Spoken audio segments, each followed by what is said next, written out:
Hey everybody, it's Jay Mohr. I will be at the Irvine Improv, Orange County, baby, December 15th through December 18th. It's one of the greatest comedy clubs in the country. You guys know why. We get it going when we're down there. Thanks for coming out in advance.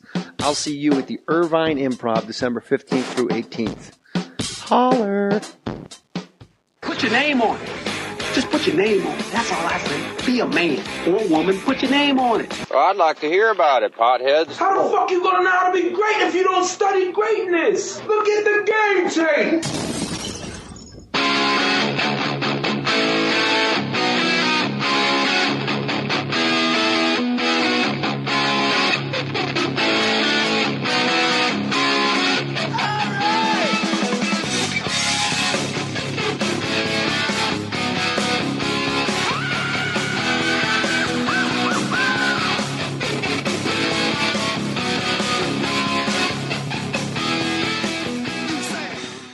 All right. Fake Mustache Studios. Oh, it's spooky. Cleaning out the garage. I found my boy Jackie's old Thomas the Train stuff. And we're very deep in construction right here because we like to deconstruct the comic. Uh-oh, look out here. Oh, it's the machine. I am the machine. Bert Kreischer in studio. Let him through. Let him through now. Let Bert through. Oh, and still heavyweight champion of podcast, Bert, the Machine Kreischer. Do you know what it's like to go to workout class and see people wearing your shirt? No, why don't you put that up on Humblebrag for yourself? Yeah, no, it's the weirdest. And then hashtag weird. I want to be on Humblebrag so bad. Kyle Cease is all over Humblebrag. I love it. Fucking love it. I like when people on Humblebrag. I tweeted once, Humblebrag, and for those of you listening who don't know what it is, basically when people brag shit about themselves, but act like, oh man, it's so weird to be in the pharmacy and hear your own song. And they always hashtag weird, awkward. But I like when it's like just some bitch from like, you know, she's like background or like has she's like a 5 and under twice a year on Law and Order in New York, and she goes, really weird when the guy in acting class goes, you're famous. And I always want to jump on that and go, bitch, you ain't famous. Like, what are you talking about? But then I realized, like, it's the month collaboration of Humblebrags. Yeah. And I'd be a month late into piling on. I've tried to write good Humblebrags lately, but I can't. I can never fucking. I think I get too attached to actually someone not getting it. I remember one time, a long time ago, Dane used to tease MySpace by going, guys, big news happening in my career. I can't tell you yet, but I might be able to tell you by Monday. And people would blow the fuck up. Oh my God, what is it? What is it? And so one time, they'd go nuts. They'd go nuts. And so one time It doesn't happen to guys like you and me. Nobody cares. They just go, what, you took a shit in your pants? Yeah, exactly. And so one time as a joke, I tweeted, oh my gosh, guys, I don't want to spoil this, but I just had an audition and I think it went really well. And then people just started going, oh, I hope you get it. I really hope you get it. Like on Twitter? I didn't fucking get it. No, this was MySpace days. Holy shit. Why do you think MySpace didn't work? Because Spam? Because of poor people.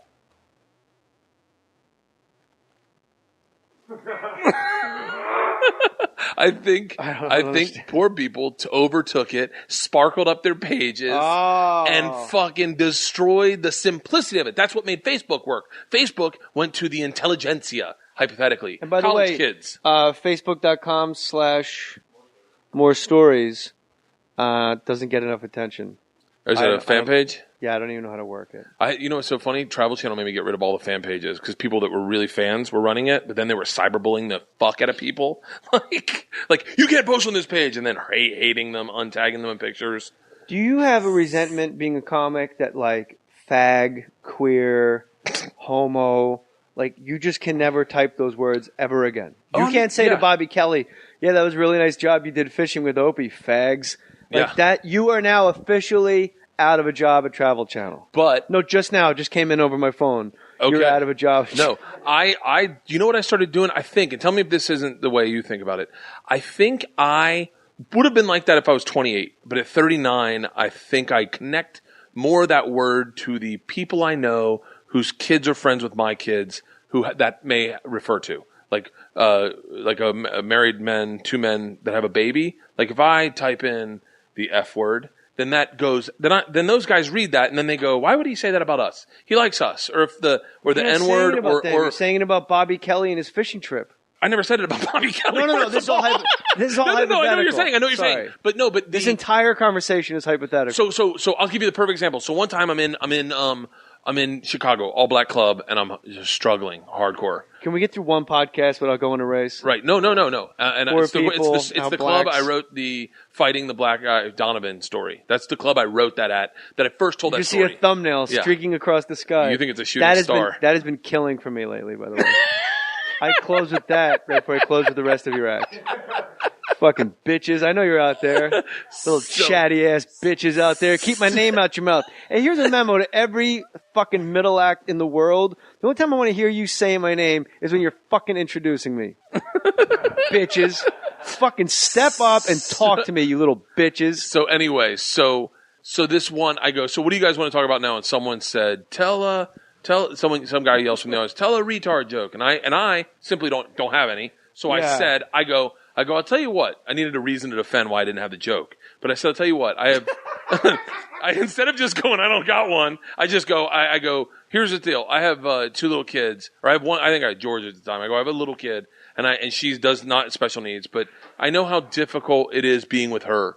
And if this is my night off, and she was a special need kid, and I had to double my time, and it was really frustrating. I had my one night to come out to spend my money and have my time on, and I went up, and there was a guy on stage who was drinking Heinekens and was making fun of the thing I cherished so much and spent all my week working for.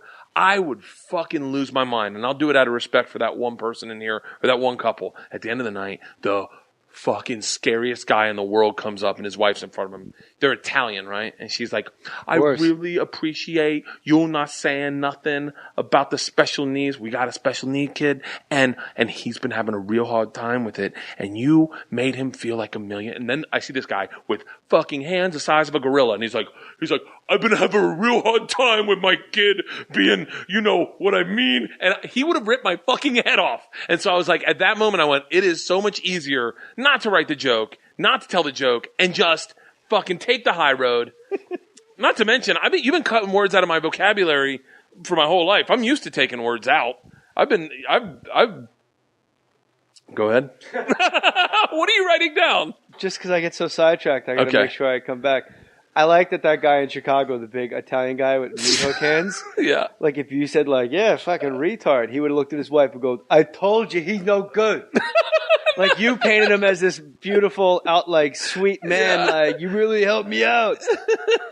But really, what was happening was you just kept him from drowning his child. Yeah, no, he would have killed me. He would have killed me. I told you got to take him back. Your womb is polluted. Did you see Scarface? I have an aunt who's special and delightful and great, and she's 50 years old. And one thing I learned, and I came to her late in life, hanging out with her, taking her to the mall. Segura's big friends with Aunt Christy. For real. Really? I'm not even kidding. Okay. If I'm at Fridays, I call Segura, and he's there, and no matter where he is in town, his radar, Jay's out with his special aunt, goes up. And she's fucking hysterical. And my wife was the one that pointed out to me, special people are the only people that can't defend themselves. Gay people, black people, Irish people. A special person will never be able to say, hey, fuck you. Yeah, you're totally right. Go fuck yourself. And their families, just, what are they going to say? And you don't realize how often you say retard until you realize that special people, when they hear that, it's like hearing the word nigger, to a black person. It goes, whoa, off the tracks. Like a special person in the mall hearing a skateboarder go, don't be a fucking retard. Yeah. She'll just go, oh, shit. She'll go crazy. Yeah. And rightfully so. And they have gaydar for other special people. They'll see somebody coming out of Forever 21. She'll go, oh, there's a special boy. Wait, they can see each other? From across the mall. Are you serious? Yeah. Which is amazing because Aunt Christy doesn't look special from 10 feet. She's really she's not Down syndrome. She's just special. Georgia calls it a boo-boo on their brain. It's perfect and beautiful and sweet. And I used to do a lot of jokes with that word. Yeah. See, I never really had any jokes. Oh no, I take that back. I had one when I first started. It was at the beginning of my career, and I couldn't figure out how to tell a joke. So I just tell stories that were applicable to that had happened to me, and then I just accentuate them in different areas. And it was a story. It was a mashup of two stories. The first fight I ever saw, and this fight that really happened between this guy Marcus, who's a friend of ours, who I can't even really say this. Yeah, don't worry, I'm not going to say this at all. I'm not going to fucking talk about this at all. No. I just wrote something down and asked a question. No, I can't. Fuck. All right, so let's just change the subject. I said once on Opie and Anthony, and by the way, all you pests that are listening, Neon Taster, Whiskey, whatever your names are, and all those guys, Psychopathic, Joe, Cigar and Scotch. Cigars and Scotch is a funny guy. Tweets me every now and then. Absolutely is a big fan. Yeah. Welcome. You know what? I don't know how I'm at number one. I'm the only podcast that gives a shout out to the Pests. Yeah. Every time. Anyway, I once on Opie and Anthony said, I don't know what it was about, but I said, you'll stand there smiling like a retard staring at a Ferris wheel. And then it got like this crazy laugh. And it had like a 4-year life of people going, I'll never forget how hard I laughed when you said that. Yeah. And then exactly what you just said, even though you made it up in a vacuum of bullshit. Yeah. Like how hard that person works. I think like if I took Aunt Christy to the pier and she saw the Ferris wheel and she was just in awe of its beauty, and like her sister that traded in her entire adult life and her brother that traded in his entire adult life to just care for her and keep her out of Graham's hair. And then finally you get her out of the house and everybody can just like relax. Whew. And then you take her out and she's actually looking at a Ferris wheel. And then you go to a club and you hear that sentence. You'd go, what the fuck's wrong with you? Why did he ruin something special? Yeah. They're the easiest mark for a reason. They can't defend themselves. Yeah. It's the story I was going to tell you. It was a story I told on stage about a fight that was kind of based in truth a tad bit more than I'd like to have said. And I told it, and this guy, Mark, I forget his last name. He was a friend of mine in college. He was living in New York at the time. He was dating this girl, Karish. They've lived together.